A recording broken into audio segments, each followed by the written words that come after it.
It's the COVID crew. It's the COVID crew. Joe Sway After also. a COVID-like performance by the Celtics. Yeah.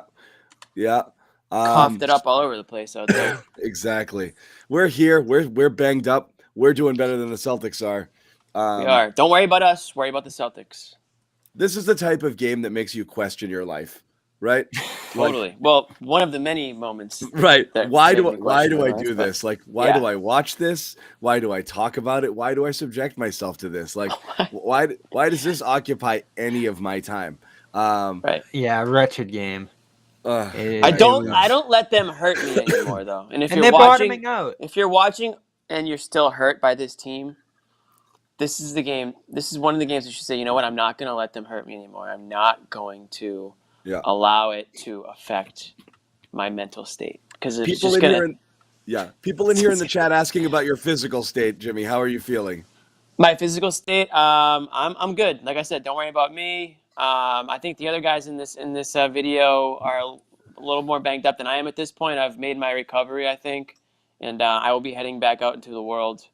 I have been out into the world, but I haven't been interacting with anybody. But I think I might do that. Unleash the Jimmy on people New Year's Eve. Yeah, it's been a nice little break for the world, I think. Yeah. And Bobby? I'll tell you what, I was better 3 hours ago. Yeah. This game was a little bit of a setback for me. But I'm not going to let them break me. Yeah, you see people who don't watch these games regularly tuning in too, like, oh geez, the Bruins are off still, the Patriots are winding down, and people are starting to tune in here, and they're like, what am I watching? The Titletown was a long time ago. The ratings tell a different story, by the way, in terms of what people are tuning into, because it's not the Celtics. No, but the people who do are tuning in and then immediately tuning out. Because I get like casual fans, like my friends of your guys', I'm sure too. Like they'll text you, be like, "Wow, what the hell is wrong with this team?" I'm like, "Dude, how much time do you have? Like, I don't think you want me to answer this question for you right now."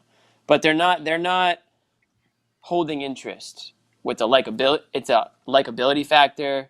There's a lot of reasons why fans aren't holding on. Is this my goofy hat? I just tossed this on right before we hit the airway so that I can hide if I really am upset by the way the conversation goes. No, it's this. Watching the Celtics is not for casuals right now. You know, those guys those guys who are like, I like the Patriots. It's a war. And then like, I'll watch whatever team is doing well. Those guys are gone. You know, like. Totally. Right now, it's just diehards and masochists. You know, that's all that's left. People who enjoy pain are like, right. Sorry, I got something tonight. I got to do. Sorry, guys, I can't hang out. I have somewhere to be at 7:30. So, Bobby, in a dark room. Bobby, help me make this show bit longer than 5 minutes.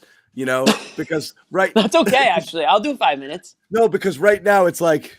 They sucked at shooting threes, womp womp, and then just. Let's just get that out of the way. Like obviously, and Bobby, I'll let you speak. Although I know that you're choosing your words wisely because you're, I think, the worst off of all of us. But they missed so many 3-pointers tonight that it was actually comical. Like if you were watching this game, I guarantee you were just laughing at every miss. They were afraid to shoot.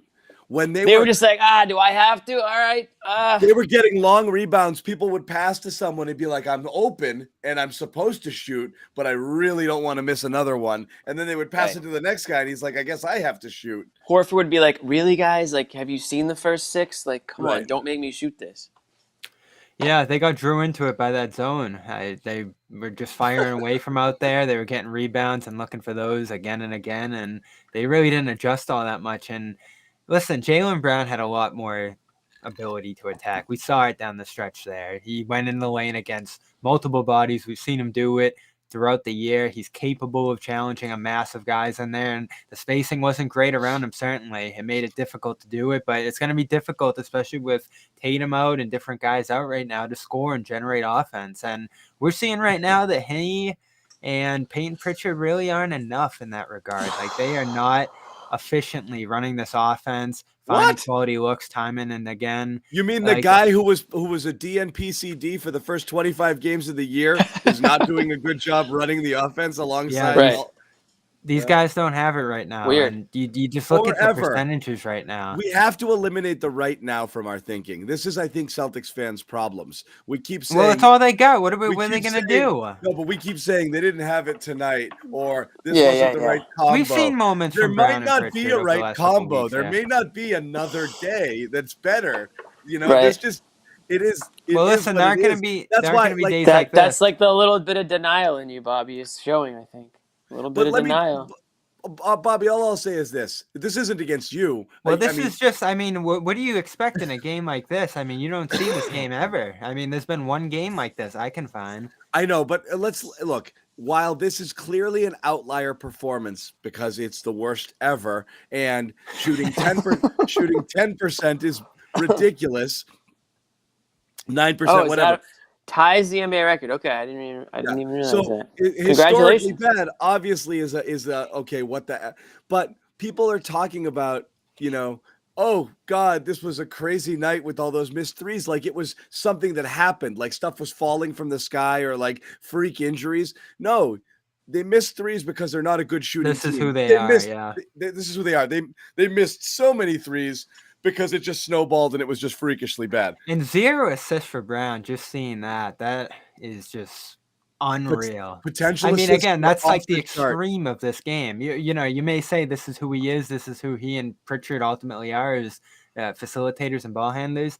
This is the extreme of it, right? Like everything's got to be extreme when it starts stumbling for this team. Like the collapses, the offensive lows, the defensive breakdowns, and how bad was the defense in this one too? Like both ends, they were just a disaster. Rotating off the corner shooters, as you saw there, John. The transition breakout when Pritchard and Hauser were just running into the net and Bledsoe's running the other way uncontested. There's just some bad stuff out there in that regard. Listen, I've defended Ime all year. He doesn't have this team in control right now. I mean, they are completely letting go of the rope and falling off the cliff right now. 8 of 11. We didn't see a stretch like this last year, did we? I don't think we saw basketball this bad as we have over the last 2 games. It is, again, it's so hard to gauge. You are without, There was a stretch last year. But we're talking 11 games now of this. I know. Yeah, right. Yeah. This is the problem. So what people will also get stuck doing, which isn't fair, is comparing who's out for one team versus who's out for another. That doesn't matter because the Clippers are better 3 through 12 than the Celtics are. So when the Celtics are missing player number 1, number 3, number 5, or whatever it is, on their team, the stuff behind it is so much worse than everyone else, and they get exposed on nights like this. So it's not just Clippers were without their 2 best players. It doesn't matter. The rest of the Clippers roster is all around better. So they're really exposed. As you said, Bobby. But like Jaylen Brown's still supposed to be the best player on the court.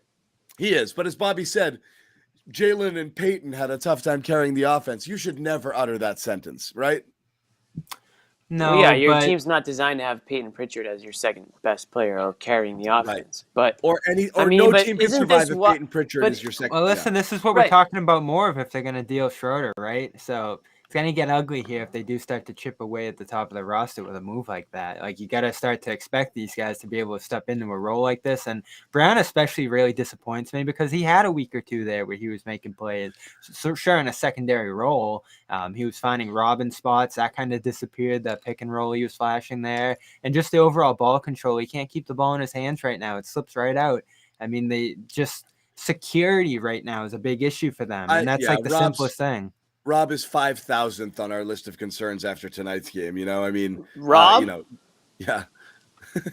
I mean, overall, he's still a concern. I mean, to me, Jaylen, I don't even know listen, Jaylen Brown missed threes, but so did everybody tonight. But other than that, I mean, Jaylen Brown was the only reason this game was even a game. I mean, you didn't get, we won't pick on Rob tonight because he did play well and he was all over the place and he ripped down 14 boards and a lot of offensive rebounds. But John, you want to talk about guys who, when they have an opportunity right in front of them, have to grasp it. I mean, again, we talked about Pritchard, bad game from him. Langford, another just black hole on offense. Horford tonight, I thought stunk, couldn't hit anything. Yeah. At the beginning of the game, he was and when you fine. lose Rob late there, that was a killer because Horford, Richardson, Horford's a 0 Richardson. right now. Yeah, Richardson was horrible tonight offensively. Grant tonight. I know he hit half of your 3-pointers, but I mean Romeo again. nobody was there. It was Jaylen Brown and nobody And else. nothing. It was the 3 minutes. And I give Brown credit. He was, putting his body on the line, driving to the hoop, getting banged around. Yeah, he had a couple of dumb turnovers, and of course he couldn't hit a three. But that might be Jaylen Brown. I mean, he was, I think the threes are kind of like a bonus with him. He's a slasher. He's a guy that's going to use his athleticism. And like the game you saw tonight is like the type of Jaylen Brown game I think you're going to expect more often than not. Not a complete 0 from 3, but again, if you just don't have the help right now, you just have nobody. I mean, I know people again on Twitter screaming for ISO Joe again. It's one of those games. Guys, you got to stop. Sherrod started that. I was going to wait for Sherrod to come on because I know Sherrod Not just Sherrod.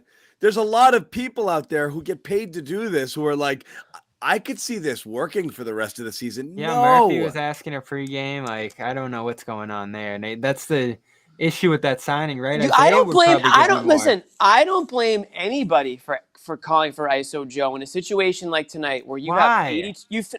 Bobby, you had 63 points or whatever it was going into the fourth quarter. Like, try something else. Like, it's almost like, here, take this pen. Maybe you're a lefty and you're not. You know what I mean? Try writing your name with your left. Like, just try anything different. Right. I'm not. It's not like I'm calling for ISO Joe when they're dropping 115 points and they're up. Like, they're struggling to do anything. You don't think Joe Johnson could have hit a 3-pointer tonight? You don't think he could have hit a 3-pointer? I haven't seen him make it up the floor. I don't. Do you think how this? Do you think he could have shot better than 10% from 3 tonight? I don't know. I don't think he's anything other than. I don't know either, but I'll take the risk on a game like tonight. All right, then let's call Scala. I'm just not going to criticize people for being like, toss him out there. I understand why he's in the team. He's an emergency player, and he's not really like supposed to be. I don't understand why playing. he's on the team. I just mean I understand why they signed a guy that knows how to play basketball because they just need bodies. But he does one thing well, and it's score the ball. And if you can't score, I mean, just toss him out there. Listen, why are you trying to build something here? The last thing in the world you need is Bobby, more... you're trying to win the freaking game. That's the last thing you need is more isolation. I just like the problem here. The last thing you need is another brick. We've talked about this ad nauseum right now, and it's frustrating. It's like, there's nothing that they do. What do the Celtics do? Well, nothing.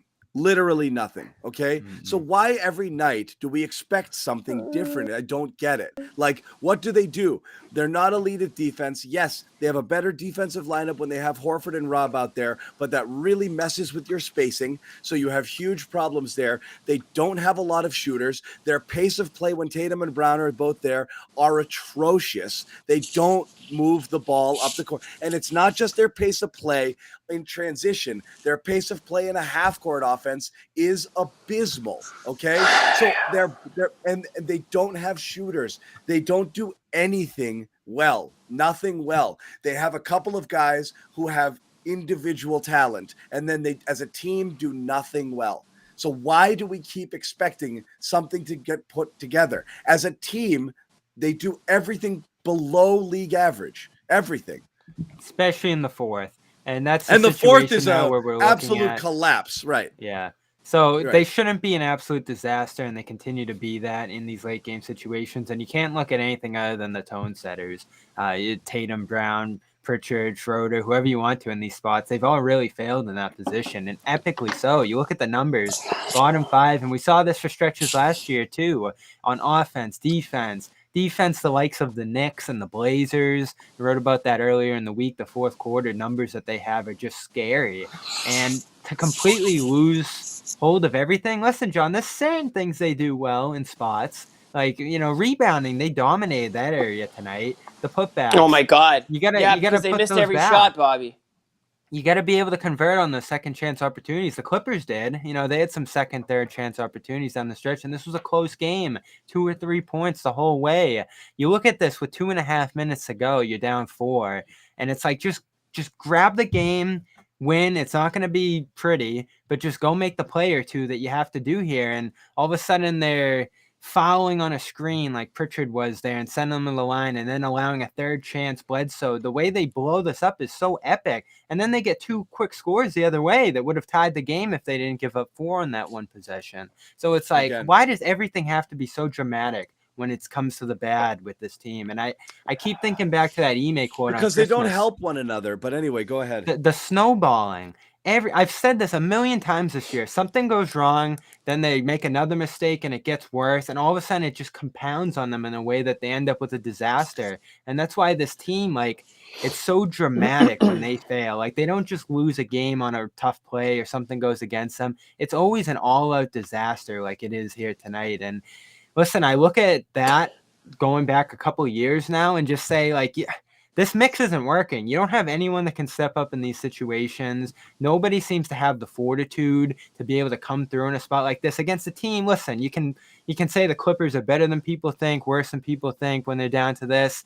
At the end of the day, you're at least on level with this team, and you got to go out there and make the play or two to steal it from them. That's what it is right now, just fortitude in these situations, execution, and they're not getting it done. And at this point, like 8 of 11, you start to look at it and say, is there any hope left for this core? You really start wondering.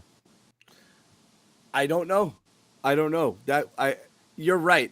If you break it down game by game, it's multiple individuals that can't come through in this spot for a long span of time. But if you break it up game by game, you can point to moments where execution and different things you could do. You're right. You might play like shit at the end of the game. You might still feel bad about the team, but there's winnable games here every single night. How many can we count now? A separate problem. One. Yes, beyond the institutional issues with the team and the flaws, of the roster, they're still in a lot of games, and their record in close games is abysmal. Yeah, no, I'm saying 1-9. Each night potential win, another potential win tonight. That's not what I'm saying. What I'm saying is the record could be a little better and you wouldn't feel as bad about it. But not only are they bad in the sense of like there's deep concerns with how this team plays, but also there's just night in, night out 15 things you could point to that they just screw up. The other team doesn't. That just costs them games. You've got other teams that are wounded, that are missing good players too, and you're not able to capitalize. As Bobby said, you're even. So that's the point, John. They're not bad. They're just collapsing in critical moments. Like it just completely crumbles. I think they're bad. Then they wouldn't be in games. They wouldn't be even. They're in games. They're in games against bad teams, Bobby. I mean, look at the last 2 games.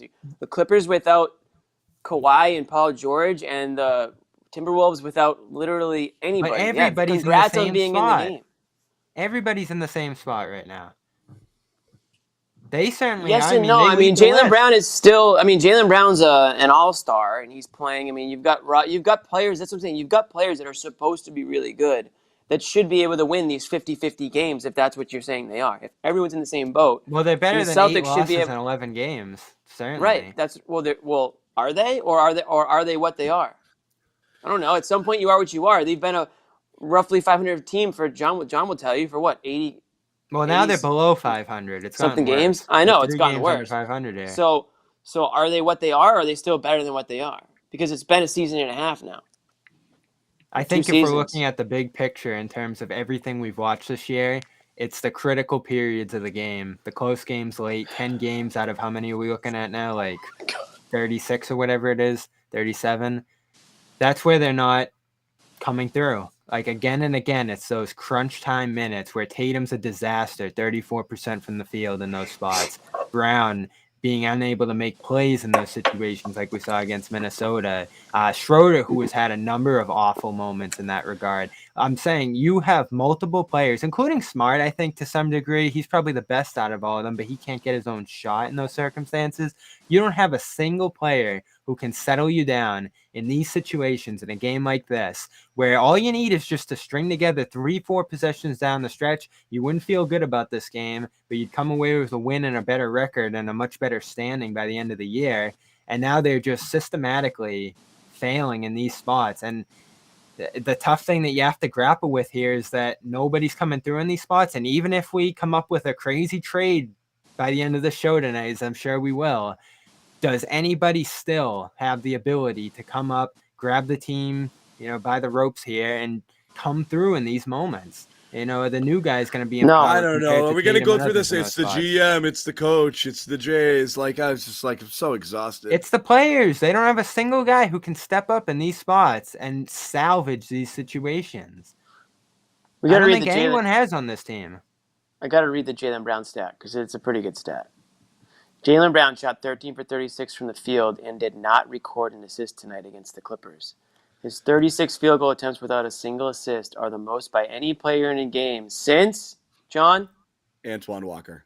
Antoine Walker shot 21 for 36 with 0 assists against the Wizards in 1998. But So he also shot 21 for 36, not 13 21 for 36. Right. So the more records broken tonight. Jaylen Brown with the most lopsided field goal attempt to assist ratio in over 20 years. Now, people are going to say, well, he had a lot of potential assists, which John so accurately points out in his hashtag there, which is true. Jaylen Brown would have had some assists tonight if anybody could have bought a basket. But is it possible for someone to make a basket from sitting on the bench where half of Jalen's passes went? True. Yeah. Man. But yeah, that's the stat going around the old Twitter world right now. Yeah. That's what the kids are saying. 36 attempts. I mean, somebody had to shoot the ball tonight. I don't even blame him for taking. Of course he did. Shots. Of course he did. Yeah, I mean, it's not even. It's not.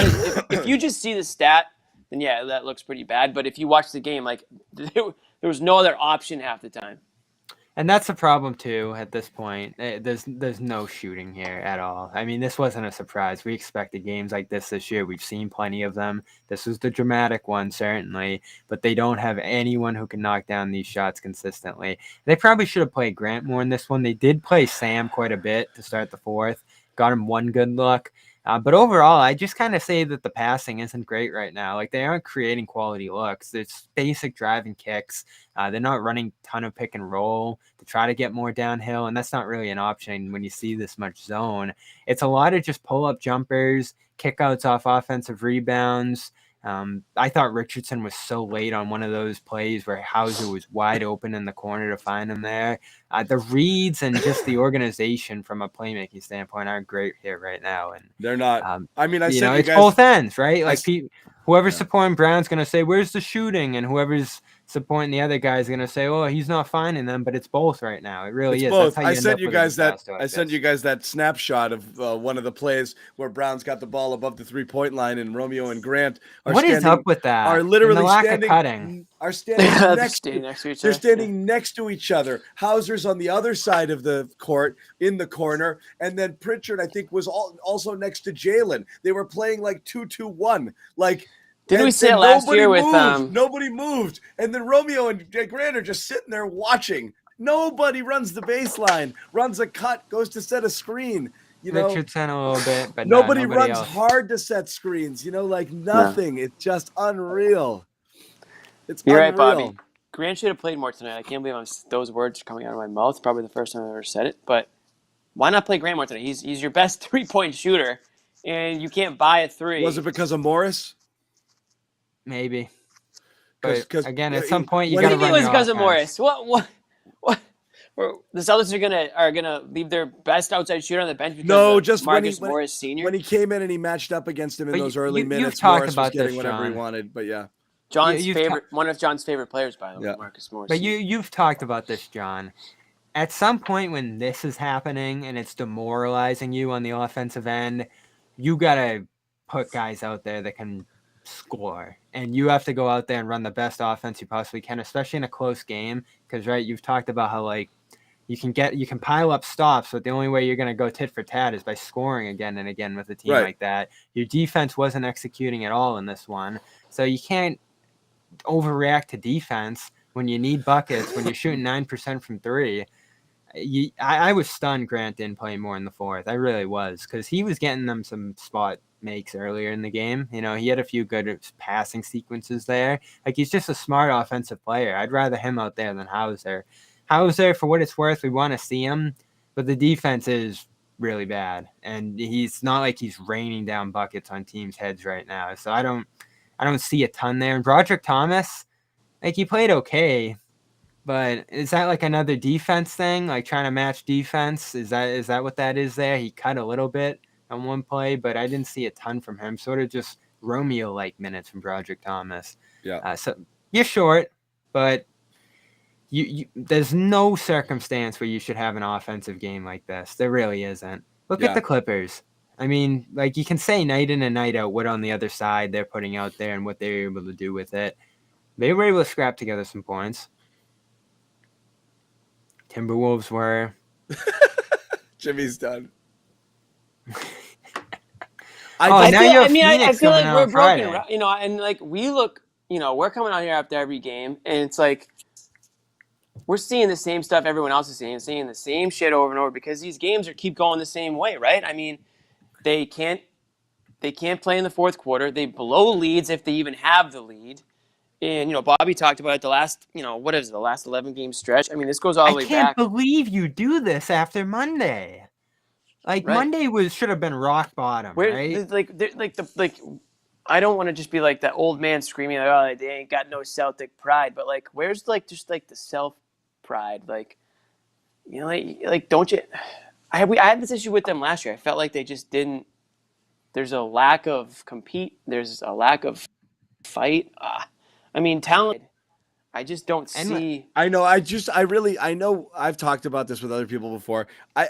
We really got to retire this notion of Celtics pride, of being a thing that matters to any generation of current basketball players. Like it just doesn't. Smart. Like that's it. But I mean, for real. I don't even mean like Celtic pride, like like the band is, but I just mean like, just whatever organization you're in, like. Do you want to play for that? Do you want to play for the city, the team? Like, are you pumped to put on the jersey? Like, I mean, there should be some level of.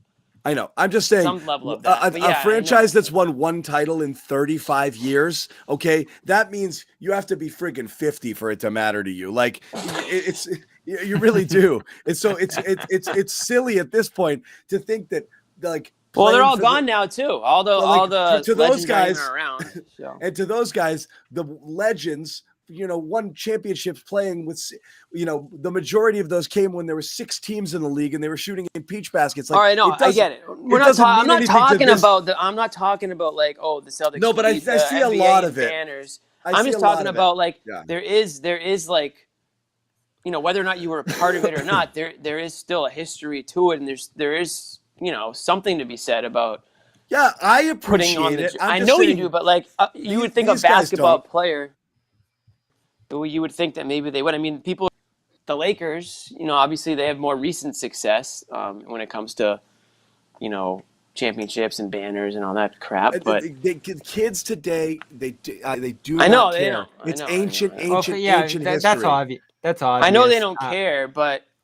Nobody cares. They should care about their own team, though. I'm saying, yes, I agree with that, Jimmy. I'm saying this collection of Celtics are not the only people in the NBA right now that don't give a crap about the history of the Boston Celtics. Nobody really does of this generation because they didn't live it. It's a history lesson. Well, whether that's true or not, it doesn't matter on game night. Like when you what matters is pride in yourself and your like, team, yes. Jimmy. I agree with that. Right. Yeah. That's it. And listen, I think it's less diving on the floor and chasing the boards and doing all the hustle things. We talk about that night in and night out, but they do those things. You see the Romeo play. You see how Rob's chasing those. Rob, who knows, broke his face running down a ball in this one. So I don't think that's an issue. I think what's underrated in that regard is how hard it is to run offense, good offense, possession by possession, not just throwing up a shot because it's there, not just, you know, shooting 10 seconds into the shot clock or running the whole shot clock down and taking your guy in isolation. I mean, this team's still second in isolation. It hasn't reduced at all over last year. What Ime was looking to accomplish in that regard just hasn't set in. Play in, play out. They have to run some tough sets, make a bunch of extra passes. You see it 2 or 3 times a game. There were a couple moments in this one where you have guys making extra passes, swinging it left to right, inside and out. Because of the But it's defense they're hard. It's playing. hard. There's not a commitment to it. It's not easy to run those sets and you make that many passes and move and cut and do all the things you need to do. And they just don't do it. I can't imagine it's a coaching de-emphasis and that they're not pressing these in these film sessions again and again. Top to bottom, I just don't think there's a fire or desire on that end of the court by anybody to just do all the little things you need to do to run great offense. And listen, it's a big personnel issue, but when it gets this extreme, I think it moves beyond the personnel that you have out there. Listen, a bunch of teams in the league don't have shooting. Not many are shooting 9% in a game. There is no. It's hard to overstate it.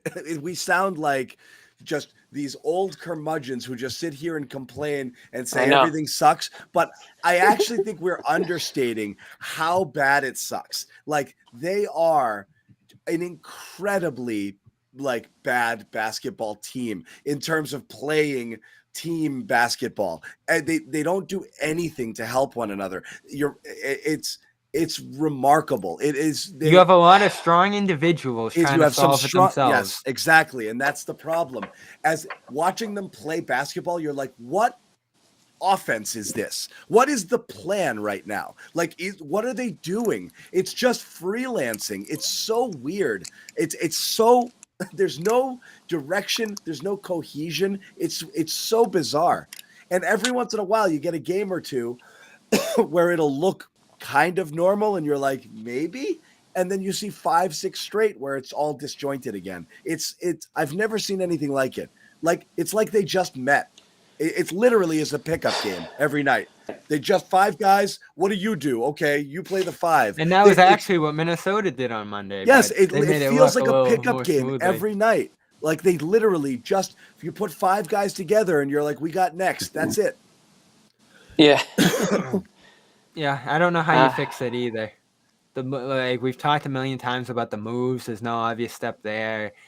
I think Ime as a coach has done everything imaginable you can to try to impact their play style, and it still hasn't gotten through. I don't. At some point, he just starts to sound a little exasperated with what he's trying to accomplish in that regard. Maybe he hasn't done a good enough job of really forcing the issue by benching guys and other things. We know that doesn't happen. I know.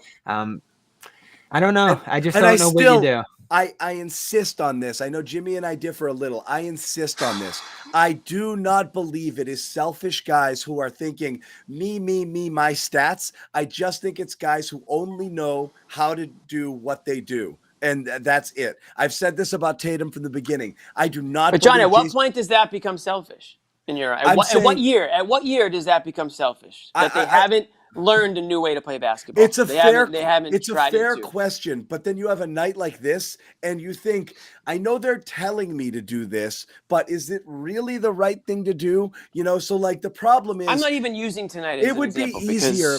It would be easier for them to not be selfish on a roster with more talent because it would bear fruit and you would see success in a new style of play. Guys would help you out the same way you would help them out. It wouldn't just be incumbent on you to do everything and feel like you're holding people's hands and playing at a level that's beneath you and that it doesn't work out a lot of the times and you're thinking, why am I passing up shots for Romeo? You know, so they're cursed a little. They're cursed because of the roster because they can't see a payout. But I don't believe Jaylen Brown and Jayson Tatum are running to the scoring table to be like, what did I have? 36? Not bad. I don't think that that's them. I think I disagree with that too. Yeah. I don't believe it. People say they're all me guys. No, I just think Jayson Tatum spent an entire life building a skill set, which was give me the ball, get out of my way. I'm going to go one-on-one with my defender, and John, I'm going to shoot in their that's face. Tatum has a little less of an excuse. That's every basketball player up into D1 college. They're all the best players on their team, and they always take the ball and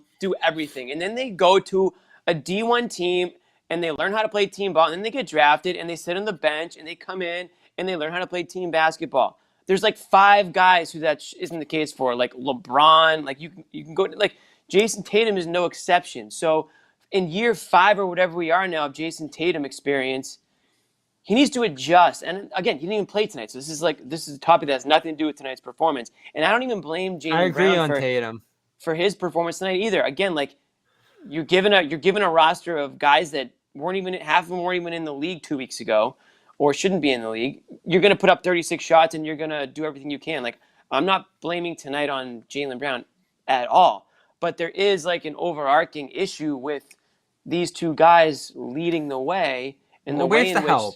they do it. You got Smart, who's a proven facilitator, and he helps a ton when he's out there. Tatum, I think, at this point has shown enough in that regard, getting off the ball and just having a willingness in that regard to make plays and pass and get the ball moving. You should expect it from him at this point. I think we're deep enough into his career doing that when he doesn't, it's a problem, especially late in games. Brown, Pritchard, John said it off the top. You don't know with those guys. Like, Brown might never become a playmaker in this league. I think that's where John is with him. I've been Pritchard, there. it's Yeah. not his game. Like, still at this point, he's scorer over facilitator. So with Smart down, Schroeder out, who's not great in that regard himself when you think about the signings. They didn't have a ton of options over the offseason, but why is there no one here? Forget Joe Johnson and all this other stuff. Why is no one in here to handle the rock at the very least? And that's There's the not point. a G Leaguer That's out the there. problem. This is crazy to me. It's a team without I'm furious at the way Brad without a has true this point guard. replacement player situation. Yeah, and right, the replacement player is a mess right now. But again, even when Smart's out there, it's a team without a really, really strong, dominant, give me the ball and I'm going to find people point guard. Smart can pass and he can facilitate, but he's not, a dynamic point guard by any means. They don't have shooters. They don't have traditional bigs, who can play down low. You can't throw the ball in the post and get a score right There's now. nothing you can do. Ennis is the only one you can do that with, and he's been horrible this year. They're horrible. They really just have two wings and then a bunch of guys who are below average at everything that they do, for the most part. Yeah, in terms of offensive skills, things he can when really you stack lean him on. up, Smart versus other starting point guards, he's below league average among starters. He's the best they have, but he's not exceptional. Maybe. I mean, he's probably better than anyone else you can go out and get at that For sure. But I'm just saying, relative to your competition, they don't have. They're lacking in so many areas. Yeah, and I feel like. Still think. Well, go ahead. No, this is completely out. You go. Well, I was gonna say you probably need to emphasize him more too in this offense in terms of playmaking and being on the ball. Like, he's the best passer they have. You're trying to develop Tatum and Brown in this regard and funnel as much opportunity their way as you can. And I think that's what's going to start mattering more and more as the season progresses. Is their development and Pritchard's as well. I think we want to see more of these things, even though it's ugly right now and it's looking like a disaster. What are you going to do?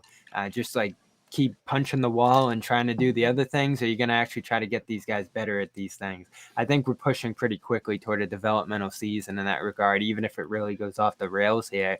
I think that's what you have to do. Like, these guys just through sheer repetition have to start to get better at these things. And a game like this from Brown is disappointing in that regard. You want to see at least one assist, right? For what he's trying to accomplish, for what Ime is trying to make him do. You might not believe in the end goal there, but Ime's been pretty clear of what his big goal is as head coach of this team, right? Making Brown a facilitator, making Tatum a facilitator, just because they don't have the ability to go out there and get a Chris Paul. They just don't. So their only path to offensive stability is those guys doing both. And, other players have done it. They're going to have to. I think it's the only way. Like, there's no clear solution to fixing this offense out there. Even if you go get another star, it's the same deal, right? Just guys trading shots, waiting for their turn, taking and settling, right? Like, they got to improve in this regard. They have to. It's the only way.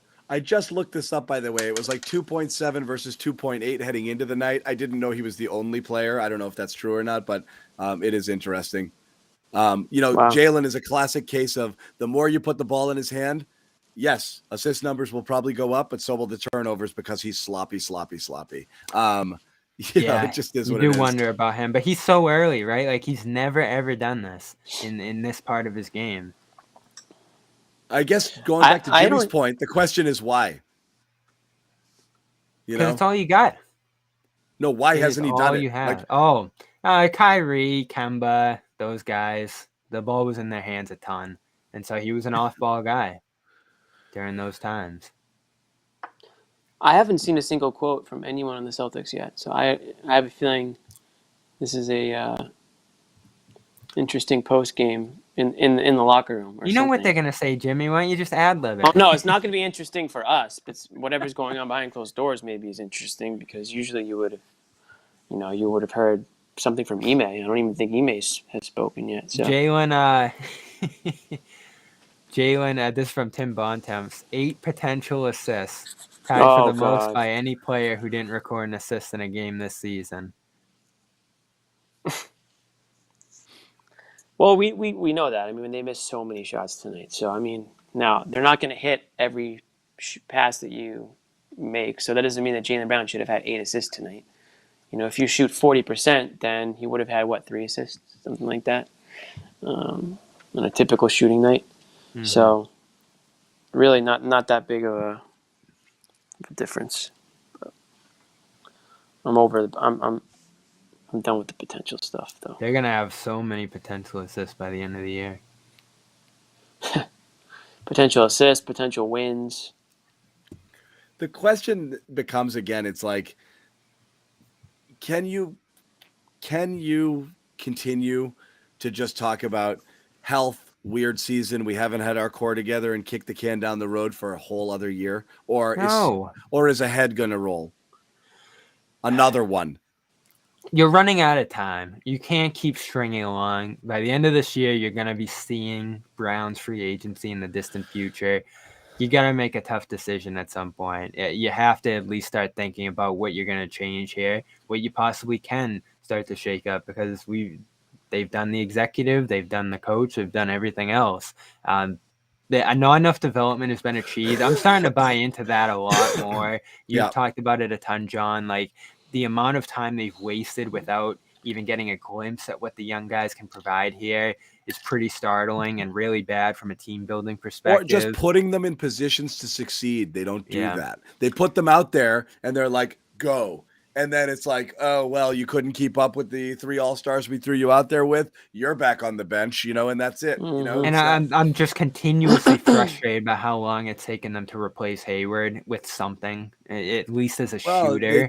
They tried Fournier, and then you downgraded from Fournier. Yeah, and then they lost him, and they're still kind of kicking that space down the road here. So you've wasted a ton of time just straddling the middle of the league. And that's a killer because you are on the clock in some regard. Like, I don't know if Brown's going to leave. I don't think we have a clue. But if he is, you have just really wasted a ton of time here without doing anything, right? Yeah. Have they accomplished anything over the last year and a half? No. So here's the thing. A lot of commenters are saying things like, we hear you. Like somebody just said, John, stop complaining. What's the solution? We don't know. The problem is when you start to say, no, it's fair. It's a fair question to ask. Like, what's the solution? If we knew the solution, we wouldn't be sitting here. Well, no, I think for sure. What I'm saying though is like what ends up happening is, because this is where the conversation in like Celticsville gets really muddy, because you don't have options based off of no assets, no salary space to pull that trade everyone wants to pull. So every time anyone throws out names, go get this guy, you can't get that guy. You have nothing. Nobody wants anything you have. Maybe some team could be enticed by a bunch of first-round picks, but reality is that's not enough unless you can pair it with something that's a real asset, tangible, a young player that they don't have. Their inability to develop or draft well the last few years kills the chance of trading up into superstar land. So that means, once again, the only thing you can do is break up the Brown and Tatum and see if the results are better. And as soon as you say that, everyone's like, oh, the second they lose a game, everyone says trade Jaylen. Nobody wants to trade Jaylen Brown just for the sake of trading him. But if you're going to be realistic, the only way you can make wholesale changes to this team is to trade one of your 2 stars, because that's the only thing that's going to yield substantial return that's going to give the team a new identity and a makeover. But what's the substantial return look like? Will it work? I don't know. But that's why the conversation always goes there. Everyone is stuck in this hamster wheel of let's get better, but don't trade the Jays. It's impossible. So stop. Right. Have grown-up conversations about this. If you want to make moves, it's got to be for Jaylen, most likely. And where are you at on that, Jimmy? And then start having that conversation. If not, you hold the line and you hope other stuff gets better around it somewhere around in some way. I don't know. Do. And it's hard to do. Yeah. Where you at on that? Well, I mean, I think you guys know what I've said, at least in our group chat, is that I'm open to it. I'm not willing to just trade Jaylen Brown because you've lost the last eight of 11 or whatever it is. But we have we kind of are getting a pretty good sample size of what the team looks like with these two guys leading the way. If it's trade one or the other, it's pretty easy for me. I would keep Tatum over Brown right now. I think that probably wouldn't change for me. I do wonder that I think the two players, like position wise, it's just not working. And I think again, like if you had a superstar player that was, maybe like a swing and maybe a point guard, or a swing and a center, or a guy that was a sharpshooter, obviously Steph Curry's an easy example, but there's only one Steph Curry, but somebody who could just, shoot the lights out like that. I just don't know if the fit is there right now. And I do question the leadership of both of these guys. I'm not saying they can't lead. I'm just saying I haven't seen it. So if they can, show me that you can lead. Show me on the court and off the court that, you can lead a group of guys to, a season where it's considered successful, or, you surprise people in a good way, or, Right. You lead by example, So I haven't seen those things. I'm not impressed. So Yeah. I think that I'm Celtics not fans either. might be better. overvaluing. Yeah, I think Celtics You'd be fans are better probably overvaluing surrounding them with more people like the cast you had before, and not put the burden solely on them for the things that you said, Jimmy. Is they might not be the guys who can lead. You might need Hayward and other pros around them. Kemba year one. And that team that they had 2 years ago to have that, because they don't have it, and on their own they're really struggling. But this comment kind of says it all here by Jake. It's again, the two things can both The Jays aren't. exist. People love to say the Jays aren't the problem, but what if they are? What I'm saying is, why is it so easy to say the They're Jays the aren't only the problem? solution. You're not trading right. They're the You're only not- They're the solution. only solution. I agree with this. The Jays aren't the problem per se, but you don't have a choice but to break them up, because there's nothing else you can do if you want something different. I understand that. I understand If you that. think I mean, you I'm have no time left, and that's the tricky thing, is you don't know. You get to a point where you lose Brown in free agency, and that's it. Like, even if you keep Tatum around, I don't think there's any recovering from losing a player of that caliber and not getting anything back. You talk about that starting to depreciate, John, in terms of what you can get back from him. That's a concern. But I just think the day you decide to trade Brown into something less, which is what it's going to be. Like, I don't think there's a one-for-one swap there. We've talked about that. I think your team is much further away from winning a championship. You might feel better about them through the regular season. You might win a few more games because of fit and stuff like that. But at the end of the day, having multiple stars is the path. You try to. It is Jaylen the for path, but you're acting like they're the only two stars. Like if Jaylen for Jaylen Brown is Jaylen for Kyrie Irving, would you do it? No. Come on, For a So million done with different Kyrie. reasons. do it. Yeah. Do it. Kyrie Irving doesn't want to play for you. Yeah. If you're gonna trade Jaylen Brown, please, Celtics. If you are gonna trade Jaylen Brown, try to trade him for somebody who wants to play in Boston and wants to play basketball and win, and has a little attitude and swagger and personality. I am and so leadership this is where it skills. goes too far. Are you kidding me? Like, he has been down multiple great runs with this team, and I want to do this whole thing again here, but I'm not going to start to pigeonhole Brown's desire. I'm not saying he isn't that. I'm just saying don't trade for Kyrie, because Kyrie isn't that. Yeah. I'm not saying Brown isn't any of those things, but that being said, I already said I'm not thrilled by what I've seen between Brown and Tatum on the leadership side of things. I'm just not. I mean, you can go find a highlight of them high-fiving and smiling, but at the end of the day, I don't think they love anyone's each other, Jimmy. I don't That's think fair, anyone's but- going to say that these guys are your prototypical leaders. Like, no, I mean, come on. But that's Don't something even you tell grow me. into, and that is something that. Well, it's time to grow up then. Or how long do you want to wait for these guys So to grow up? this is the question. I mean, like, do you trade Pierce way back because he's not ready for that? Like, there's a talent question at the core of Yes, this. you were that very have close to trading Pierce. You were. Yeah, you were and then very you close. would have. You were close, but they were in a wouldn't won different a position. The championship Celtics. there. You The lucked Celtics into were a a- horrible team. You lucked into a totally unforeseen, once in a lifetime set of circumstances and chain of events that led to the big three, which was first missing on that draft slot and the lottery, the ping pong balls not falling your Right. way, getting a guy you didn't want, shipping him for Allen, and then convincing that, and then getting the KG trade by giving up 60 cents on They the were you know. completely different situations. But that could never happen that's again. That's not the reason I'm moving on from Brown. We can talk about the things they've screwed up around. That's not the it, only that need reason, to but it's doesn't way down the list. I mean, they got to grow up. Like that's just something you have to allow to happen in that regard. It's not the reason, but it's not the opposite. It's not like, oh, but they're such good like leaders in locker But room. is the grass and this greener? and Like that's pride what and you this have You to know what we have to stop? You know what we have to stop doing? And everybody should stop doing this. Stop referring to them as young. They are, yes, They're they not. are. They are young. They are not. They're not young in basketball. They're not in basketball years. They're in year 5 and 4. They're grown men, basketball wise. Okay, it doesn't mean they're not going to get better. And their prime is But we're talking leadership. But their prime is 2 years in front of them, which means they've got a 5-year runway at this point. We got to stop. How long have they been leaders?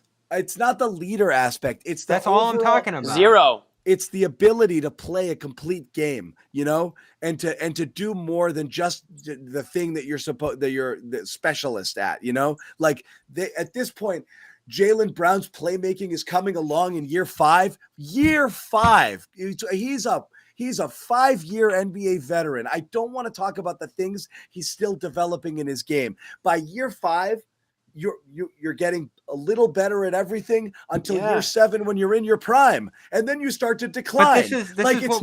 He shouldn't still be trying to completely do stuff he's terrible at in year 5. Then you have to compliment him. And us to expect that to be possible. It's not possible. This is who he is. But we're looking at it right now like you have 2 answers. Either he's perfect and has it all together, or you get rid of him and find other stuff. Like, there's other ways to do this thing. You can go out and get it. We talked about in Dome Theory last week. Could you have gotten out and gotten Ricky Rubio and solved half the issue here? Would we be thinking about this team as a completely different situation if you just had a playmaking, connecting, glue point guard in here? Like, if it's that simple and they haven't addressed things around the edges to make the team more multi-dimensional and not put it all on their feet. And also, I'm sorry, it's year 5. It's year 5 and 6, not 4 and 5. They are NBA veterans. We are done on the floor. We are done calling them kids. They're not kids anymore. Okay, the expectations should be that they should be much better than this. You know, kids are the guys who like Romeo and like Pritchard. And can we just get to my point? Those are the kids. Wow, what's your point? Listen, I understand all that. We all agree on that. At the end of the day, the only thing that's going to get you a championship in this league is having the most talent possible. And you're going to have less talent if you trade Brown. You might feel better about the fit and the leadership and the battle throughout the course of the year.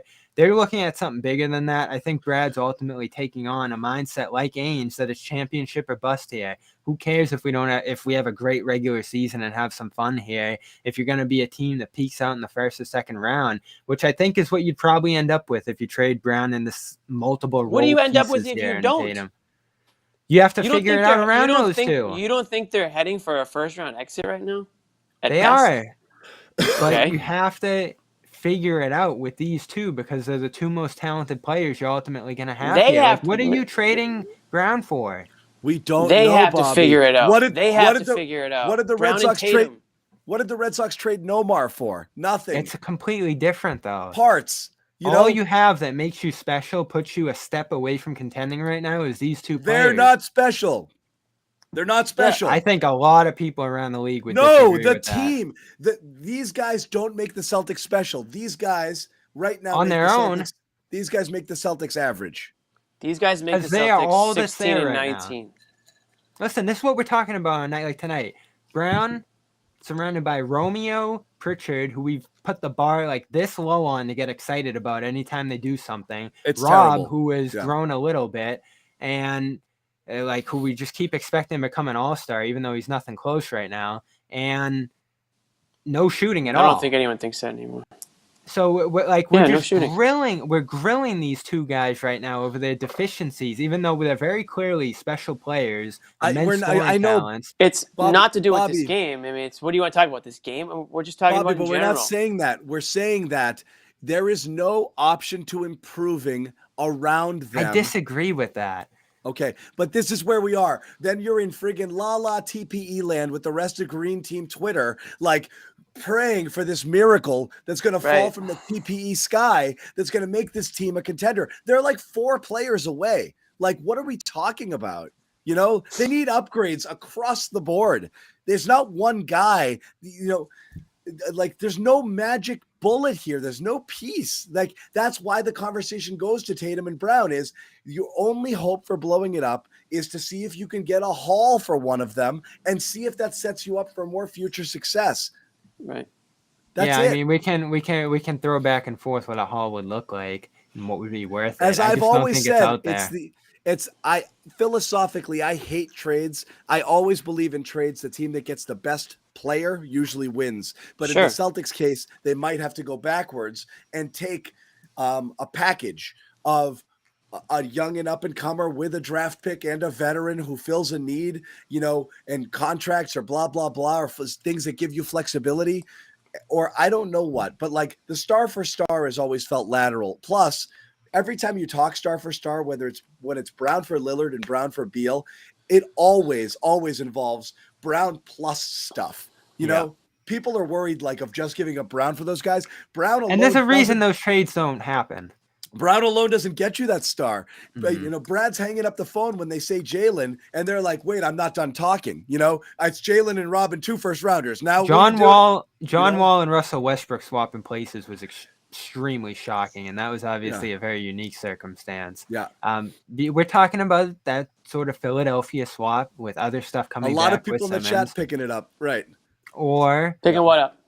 The Philly thing I threw out there a while back with like Simmons and because it's there, right? Curry, like Simmons Curry is or on Maxey or something, right? Yeah. So you got to be realistic of what's there. Indiana's looking to rebuild too, so there's a big thing you could do there that gets you back Brogdon over the offseason and Sabonis or something like that. You send some stuff, or maybe make it a 3-teamer with Portland, and you know get CJ to Indiana. There's a lot of different ways you can go. So there are options, and like again, if you brought a couple players in like that from Indy, like you're not starting from scratch. You're getting pieces, you're getting depth, you're getting proven players, and who knows, you might be better than you would be with Jaylen Brown, even if those players might not average as many points. I think there's a chance you would be, but then what's the upside? Like, where do you go from there? You know, you move up a seed. I don't know the upside.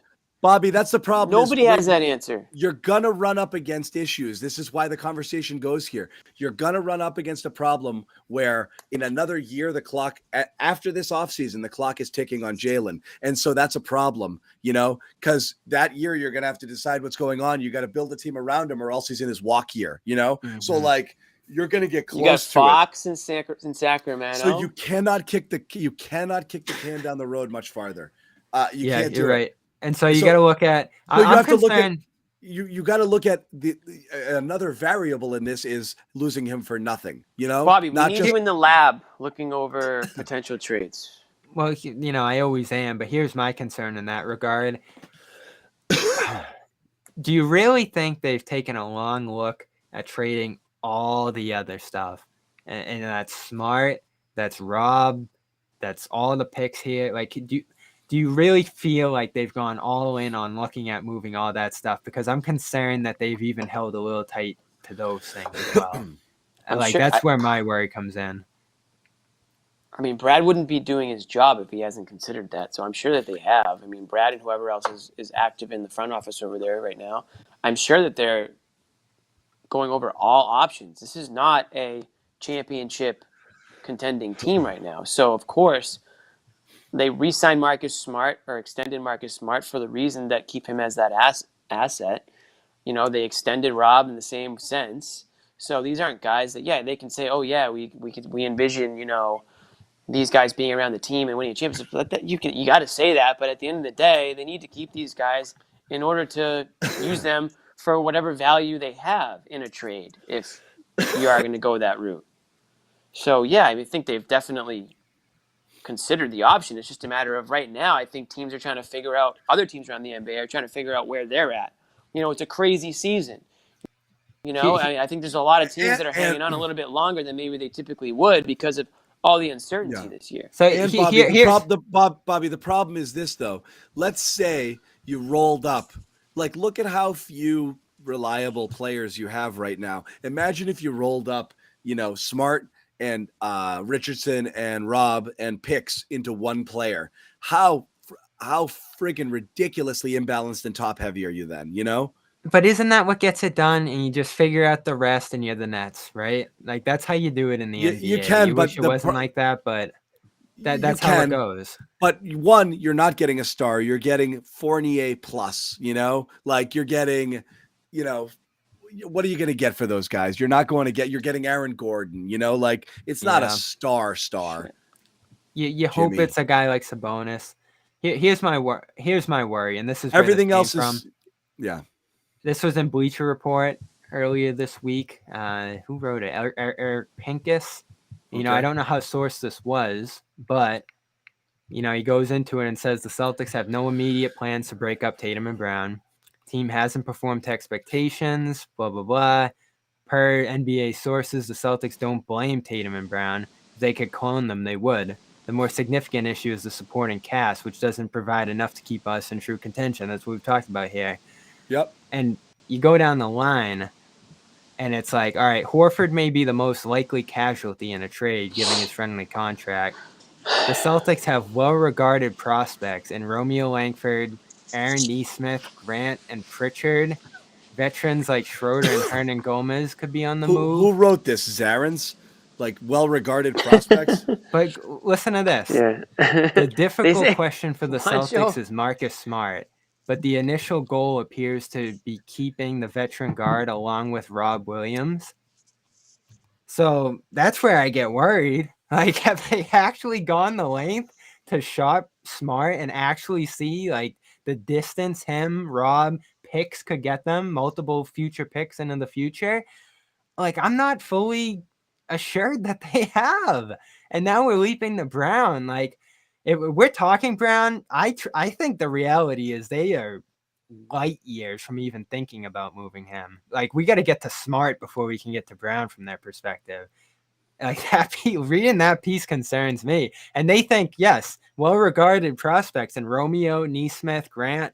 Like, those are the guys that they're going to put out there and be like, all right, let's see what we can do here. Oh, jeez. I couldn't make a whole lot of sense. And again, is that right from their mouths? I don't know. I don't know what the thinking is there. Yeah, but I didn't put a whole lot. I read that. I'm not at the Brown point yet. Again, I wrote last week, literally a week ago, I'm never moving Brown. I'm going to go down with that ship. I think he's as talented as it gets among young wings. Other teams would dream of having him. I think you'd have a line of 28, 29 at the door. Not blowing you away with offers. So dangle him and see what happens. Listen, I'm down for trying anything. I mean, at this point, except you're you in just said such you a wouldn't. bad situation. I'll listen to anything. My inclination is that you'll end up regretting that, though. Have we lost Jimmy?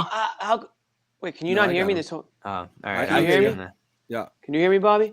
No, go ahead, Jimmy, and let's wrap it. Let's wrap it up. Yeah, no, I mean, I was just gonna say. I think I've lost him. Oh, well, if Bobby can't hear me, then it kind of ruins the whole point because I was going to respond to Bobby. But basically what I was saying was, how can you say you're going to regret it based on the fact... Bobby, why don't you leave and come back, see if you can hear him. Damn it. I'll say it twice so we don't Go have ahead, dead Jimmy. air. I was going to say, why would Bobby say the Celtics would regret it? Like, this is what they're looking at. This is the reality right now. How are you going to say, we regret making that trade? Like, you're stuck in, like, below mediocrity land right now with the guys that you have in this team. So this is when you do risk, making a trade like that. Again, it doesn't mean just trade him to the first team that comes calling because you're trying to, rebuild the roster. No, you're just acknowledging that even though you have a very talented player unit or whatever, it might just not be the perfect combination of them. And if you can get other talented, if there's 28 teams going to line up for a guy like Jaylen Brown, then they should obviously have they would obviously have something to offer, some level of talent in return, or whether it's picks or whether it's younger players or whether it's a veteran that the Celtics might think they could pair well with Tatum at whatever position it is. I mean, Bobby, you've mentioned like the Suns going out and getting a guy like Chris Paul, or like the Bulls just they load up on some veterans, and like now look at these teams. It's like the Celtics need to do something along those lines. And if someone else does it before you do, then you're really in trouble in the conference. New York or Charlotte or someone like that. Right. You end up a rung below. And now with the playing tournament every year, like you could potentially be in that 7 through 10 every year. It's a tough situation to be in. Let me just ask you this, Jimmy, before we get out of here. If I guaranteed to you that Jaylen was going to sign another contract beyond this one, would you roll with it? Well, like what's the team success been like with it? I mean, what do you mean would I roll with it? Like, would if you he's keep him, or would you still be looking to trade him? I think I'd sign him because you want to keep the asset for sure. I'm just not sold on. I'm not sold on this duo leading this team to where it needs to be led currently. Mm-hmm. And if you can blame them, you can blame the roster around them. But if they can't change the roster around them, then you're screwed either way. So you got to figure out some way to reset the deck, I guess. That mindset that I read there in that piece makes me think that there really is ways to shake it up around them that they haven't pursued. Here's the thing. I'm more with John. Yeah. Like, if the clock's ticking and the asset is going to start depreciating there, that makes you think about it more. But I really think you got to try to keep them if you can. You've got less than a year and a half to figure it out. So you got to figure it out. What I'm hoping above all else, I think a lot of people just view this as star. Get a third star and then fill in the rest. That's how they look at it. I think they should be looking at it like this. Brad is a basketball mind. He should be looking at this team and thinking, if I had this, we would be fine. And then do everything you can to get that. Do it with conviction. I need a point guard. That's what it is. I will overpay for it, but I got to go get this thing. Target the guy. Don't just look at pieces and say, oh, this could make us a little better. It's a weird fit, and we'll have 4 guys that play the same position, but let's try it. Like, there's got to be a point guard out there, and a go veteran point get guard. it. Right, exactly. A veteran point guard that has some leadership qualities to him, that can distribute the ball, that can kind of guide these guys, maybe take the heat off them a little bit. Why not? I'm gonna have to go through the NBA rosters and pinpoint like a number of these guys because they are out there, and we've seen Satoransky's a guy. You love that. You got your guys, and you just stay with it. I mean, like, that's what. I don't think Satoransky's gonna bring them a title. I'm thinking a little bit. Said stars. Well, we were talking. They said they need a star. We were talking Lowry and Ball, and that just wasn't there. Murray is a guy people love. They're not going to be able to get a guy like that. But Ball would have been perfect. Wouldn't have Ball been perfect? That was my pipe dream last year. Forget all these other big names in the Beals. Go get Ball. I think they liked it too. It just wasn't there. So perfect. Do what you need to do. Give extra picks. Give whatever. You could have given a package that was better than the other one. Anyway. Listen, I was all aboard that train. I thought there was a sure path to the sign and trade, but Ball didn't want to come here. He wanted to go to Chicago. His mind was set on Chicago. I know, and there's no guarantee you grab him anyway. But we're gonna do this after every game for the rest of the season. So, I don't want to waste any more bullets. My throat's razor blades right now, and Bobby's banged up too. We just needed to vent a little bit. That's all. We did. Bobby wasn't gonna do this at all, but he wanted badly to vent. After this night, Oh, I threatened. Now Bobby, it's Phoenix on Friday in an afternoon game. That's gonna go well. Phoenix is gonna come in and just run you off the court. The Celtics. When's the last time they play so well together too, man? They just. When's the last time the Celtics played a razor sharp afternoon game? When's the last time they played a razor sharp game? Anytime. What I will say before we wrap, once again, thanks to everybody this was a good audience tonight after a shitty game that was really hard to watch.